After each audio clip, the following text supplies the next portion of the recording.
আসসালামু আলাইকুম ভিউয়ার্স। আশা করি আলহামদুলিল্লাহ আপনারা সবাই ভালো আছেন। আমরাও ভালো আছি। আজকে আপনাদেরকে আমি বানিয়ে দেখাচ্ছি স্টাফড বান।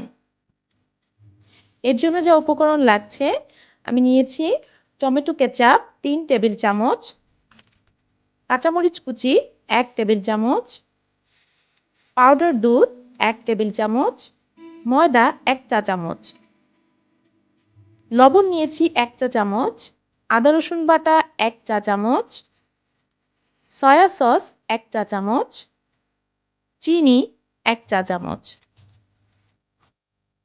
সাদা গোলমরিচের গুঁড়ো ১ চা চামচ এবং এলাচির গুঁড়া ১ পিঞ্চ।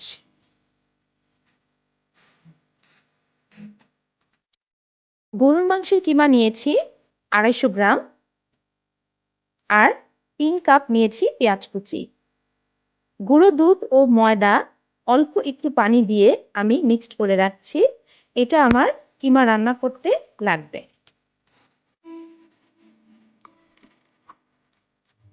এবার আমি কিমাটা রান্না করে নিব। চুলায় আমি প্যান বসিয়েছি এবং ২ টেবিল চামচ সয়াবিন তেল দিয়ে মিডিয়াম আঁচে আমি রান্না করছি। দিয়ে দিয়েছি পেঁয়াজ কুচি। অল্প একটু ভেজে আমি কিমাগুলো দিয়ে দিচ্ছি।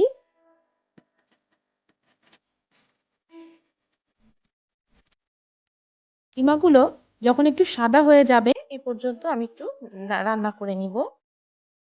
ভালোভাবে পেঁয়াজের সাথে কিমাগুলো মিক্সড করে নিয়েছি। কিমাগুলো সাদা হয়ে গেছে। দিয়ে দিচ্ছি লবণ, আদা রসুন বাটা,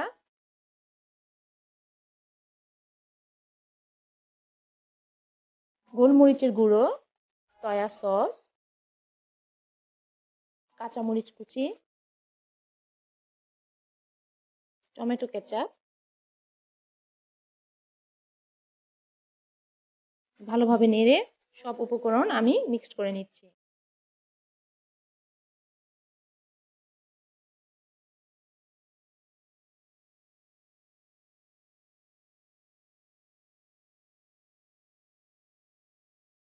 দিয়ে দিচ্ছি চিনি, দিচ্ছি এলাচের গুঁড়ো,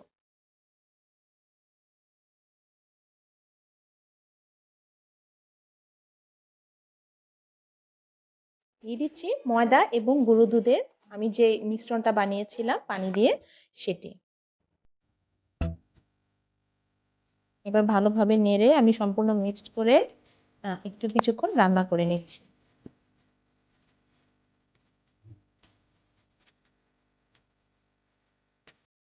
আমি মিডিয়াম হিটে রান্নাটা করছি এবং রান্নাটা অলমোস্ট শেষ।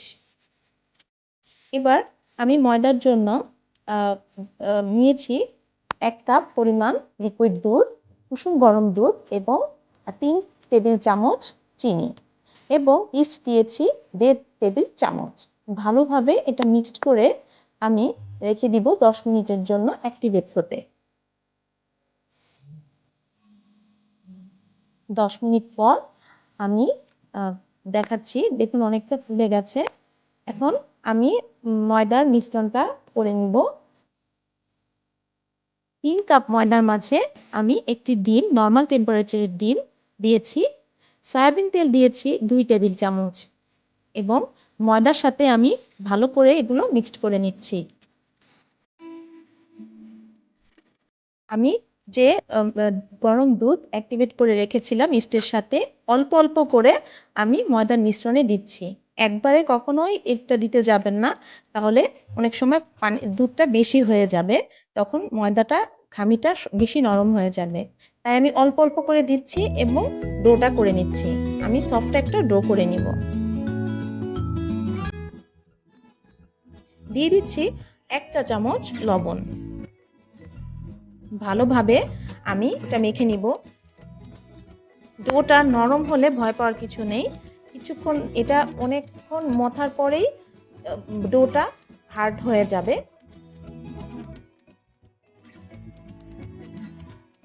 এটা অনেকক্ষণ টাইম ধরে মথে নিতে হবে, যতক্ষণ পর্যন্ত না সফট একটা ডো হয়ে যাচ্ছে, এই আঠালো ভাবটা থাকবে না।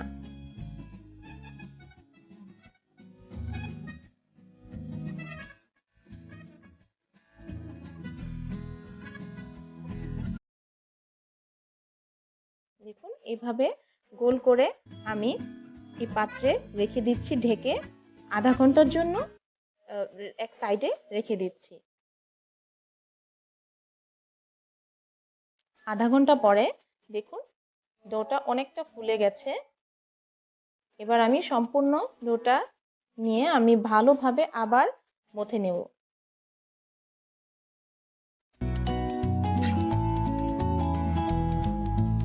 কিছু গুঁড়ো ময়দা ছিটিয়ে আমি ভালোভাবে আবার একটু মথে নিচ্ছি।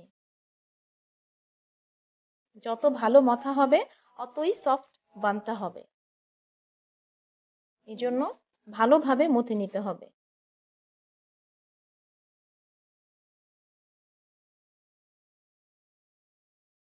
এবার আমি এটাকে 3টা ভাগ করে নিচ্ছি।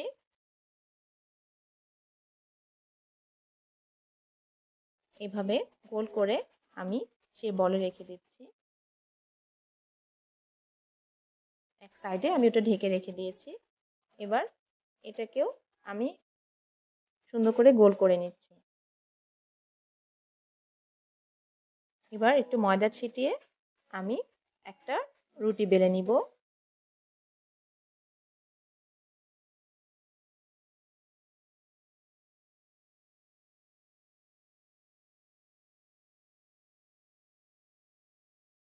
রুটিটা অতিরিক্ত পাতলা হবে না, আবার বেশি মোটাও হবে না। আমি কাঁটা চামচ দিয়ে একটু ছিদ্র ছিদ্র করে দিয়েছি। দিয়ে দিচ্ছি টমেটো কেচাপ।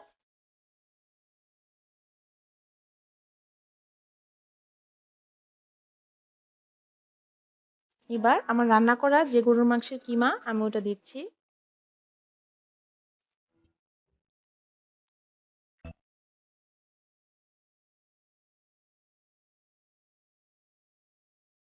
দিয়ে দিচ্ছি মোজারেলা চিজ।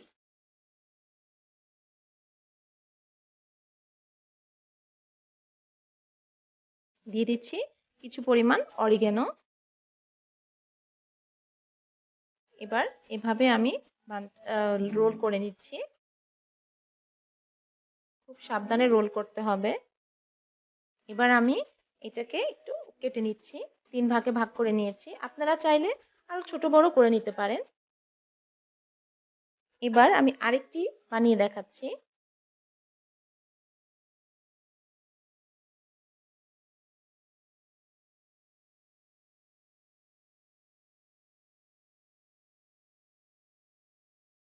কাঁটা চামচ দিয়ে আমি একটু ছিদ্র করে নিচ্ছি।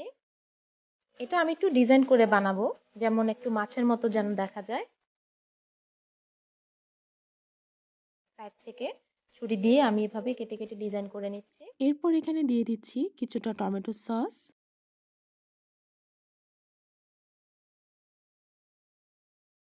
দিয়ে দিচ্ছি বিফ কিমা। আপনারা এখানে বিফের পরিবর্তে চিকেন দিয়েও এই স্টাফিংটা তৈরি করতে পারবেন।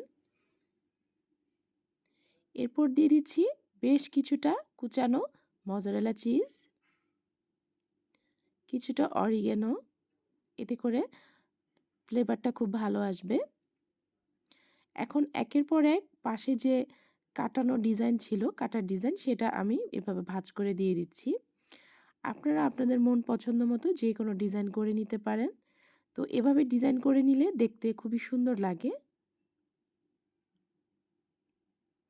বান তৈরিতে যে কোনো ভুল ত্রুটি থাকলে আমার রেসিপিটার জন্য একটু ক্ষমা সুন্দর দৃষ্টিতে দেখবেন। আর একটা বেকিং ট্রের মধ্যে আমি বানগুলো সেট করে নিলাম। এরপরে কিছুক্ষণ রেস্টে রেখেছিলাম 10 মিনিটের মতো। এরপরে এর উপরে ফেটানো ডিমের কুসুম ব্রাশ করে দিচ্ছি। দিয়ে দিচ্ছি সাদা তিল। এরপর আমি এগুলো আর রেস্টে রাখবো না, ওভেনে দিয়ে দিব। আর আমার মামি যেহেতু এই বানটা বেক করেছিলেন, তো প্রায় 25 মিনিটের মতো সময় লেগেছে। আমি বেশিরভাগই বেক করি সিলভারের পাতিলে। আপনারা চাইলে গ্যাসের চুলায় সিলভারের পাতিলেও এভাবে বেক করে নিতে পারেন। খুব সহজেই হয়ে যাবে। তো রেসিপিটা ভালো লাগলে রেসিপির জন্য লাইক কমেন্ট করতে কিন্তু ভুলবেন না। আর চ্যানেলটা সাবস্ক্রাইব করে আমাদের পাশে থাকবেন। ভালো থাকবেন, সুস্থ থাকবেন। আল্লাহ হাফেজ।